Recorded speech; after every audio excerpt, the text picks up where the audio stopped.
दोस्तों, हमारे साथ ऐसा कितनी बार होता है कि हम अपनी किस्मत को कोसते हैं। हम कहते हैं हमारी किस्मत फूटी है। ऐसा मेरे साथ ही क्यों होता है? जब हमारे साथ कुछ बुरा होता है, हम आम तौर पर निराश हो जाते हैं और अपनी किस्मत पर दोष लगाने लगते हैं। हम यह सोचते हैं कि हमारे भाग्य में उठा पटक लिखी गई और सब गलतियां हमारे ही जीवन में क्यों होती। हमें लगता है कि हमारे पास सही चीजों की कमी है, जिसके कारण हम अपने लक्ष्यों को हासिल नहीं कर पा रहे हैं। कितनी बार हमने बहुत सी चीजें बस यह कहकर छोड़ दी है कि किस्मत में होगा, नहीं तो मुझे मिलेगा कैसे। हम तो अपने आप को यह तक तसल्ली दिला देते हैं कि इसमें मेरा दोष था ही नहीं, मैं और करता भी। तो क्या ऐसे विचार आपके मन में भी आते हैं? तो यह कहानी आपके लिए। एक दिन एक व्यक्ति महात्मा बुद्ध के पास आया। उसने महात्मा बुद्ध से कहा कि मैं अपनी किस्मत ठीक करवाने आया हूँ। मैं बहुत दुखी रहता हूँ, मैं जो भी करता हूँ वह खराब हो जाता है, मेरी किस्मत मेरा साथ नहीं देती।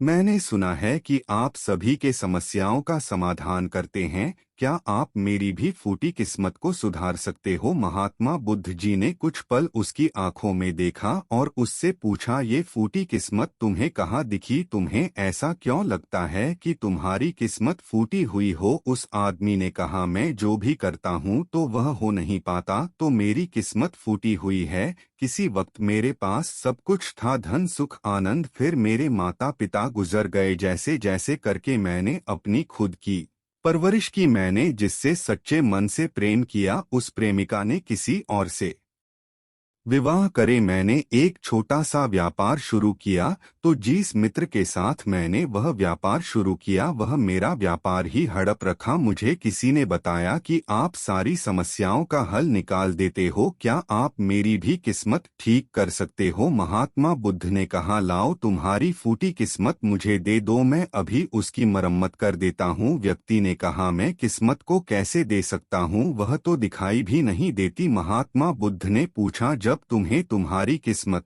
दिखाई ही नहीं देती, मैंने कभी ऐसा नहीं देखा कि मेरी किस्मत सचमुच कर रहा हो चुकी हूँ। व्यक्ति ने कहा, मेरी किस्मत, हाँ, तभी तो मेरे साथ सब कुछ गड़बड़ हो जाएगा। मेरे बनाए बनाए कामों पर पानी फिर जाता है। अगर मेरी किस्मत अच्छी होती तो सब कुछ ठीक होता है ना। तो महात्मा बुद्ध ने कहा, तुम ठीक दिखाई देते हो, तुम्हारा स्वास्थ्य भी ठीक लग रहा है, तुम्हारे हाथ पैर भी सलामत, तुम अभी तक हमारे नहीं। मुझे तो तुम्हारी किस्मत में कोई भी खराबी नहीं, सब कुछ सही लगता है। अगर किस्मत खराब होती है यार, तुम्हारा अंधा हो जाता या तो मृत्यु को प्राप्त हो, लेकिन ऐसा तो कुछ भी नहीं। फिर तुम क्यों कह रहे हो कि तुम्हारी किस्मत फूटी हुई है? व्यक्ति ने कहा, आप समझ नहीं रहे हैं, मेरे ऊपर बहुत कर्ज है। लोग रोज मेरे घर धमकाने आते हैं, जिनसे मैंने कर्जा लिया है।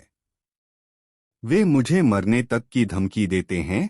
मेरा घर भी उन्होंने छीन लिया है, अभी भी मेरे पीछे पड़े हैं। तो ऐसे में मैं कैसे कह सकता हूँ कि मेरी किस्मत सही है? महात्मा बुद्ध ने विचारपूर्वक कहा, तो समस्या गंभीर। व्यक्ति ने उदासीनता के साथ कहा, जी हाँ, अब आप समझे ना कि मैं कितने बड़े दुख से गुजर रहा हूँ। महात्मा बुद्ध ने आवाज में समझाया, तुम्हारी किस्मत अच्छी है कि तुम जीवित हो इस दुख का सामना करने के लिए, और इस जीवन से ही तुम अपनी समस्याओं का सामना कर सकते हो। व्यक्ति ने कहा, बुद्ध आप नहीं समझ रहे हो। तब महात्मा बुद्ध ने उससे कहा, समझ तुम नहीं रहे, आओ मेरे साथ। महात्मा बुद्ध उसे व्यक्ति को अपने साथ पास वाली नदी के किनारे और कहा, यह देखो इस बहती नदी को, इस नदी में अगर मैं एक पत्ता गिरा देता हूँ तो तुम मुझे बताओ यह पत्ता किस दिशा में बहेगा? व्यक्ति ने कहा, पत्ता तो नदी के बहाव के साथ नदी की दिशा में ही जाएगा। बुद्ध ने कहा, बिल्कुल सही, अब बताओ पत्ते की किस्मत किसके हाथ में है? व्यक्ति ने कहा, इस पत्ते की किस्मत नदी के हाथ में है, वह जहाँ चाहे इसे ले जा सकती है।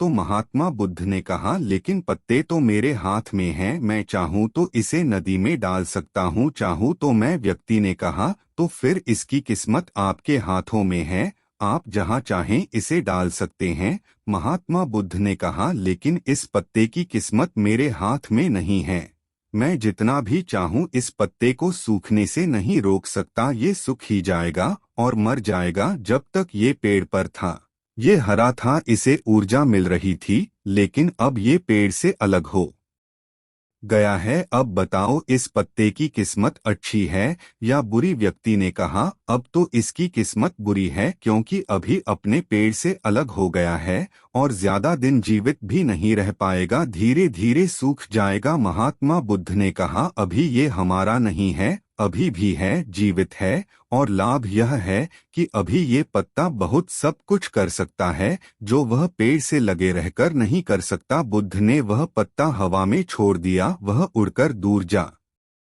तब बुद्ध ने कहा, देखो, पेड़ पर रहकर भी कभी इतनी दूर मैं जा सकता था, आज इसने स्वतंत्र होकर उड़ने का आनंद लिया है। फिर वो पत्ता उड़कर नदी में जा गिरा। बुद्ध ने कहा, देखा, अब वह पत्ता नदी में तैरने का भी आनंद लेगा। और अगर तुम ध्यान से देखो तो यह पत्ता कितने ही छोटे छोटे जीवों को अपने ऊपर बैठाकर नदी के एक किनारे से दूसरे किनारे पहुंचा रहा है। इस पत्ते की भी किस्मत अच्छी है, क्योंकि वह अपने नए अवसरों को ढूंढने में लगा हुआ है। तुम्हारी समस्याएं तुम्हें उड़ने का अवसर दे सकती है, यदि तुम उन्हें सकारात्मक नजरिए से देखो।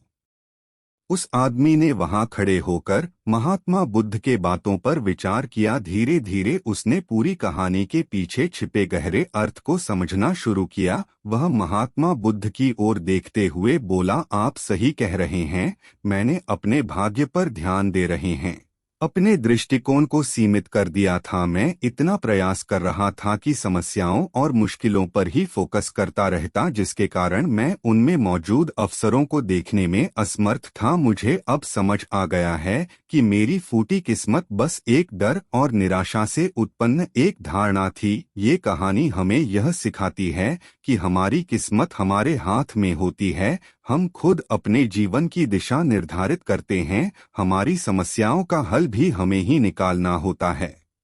चुनौतियों को एक अवसर के रूप में देखकर हम आगे बढ़ सकते हैं और अपनी किस्मत को सुधार सकते हैं। दोस्त, तो ऐसी कहानियां हमें जीवन जीने का तरीका सिखाती है। अगर आपको यह कहानी पसंद आई और आप हमारे चैनल पर और बेहतरीन कहानियां देखना चाहते हैं तो सब्सक्राइब जरूर करें।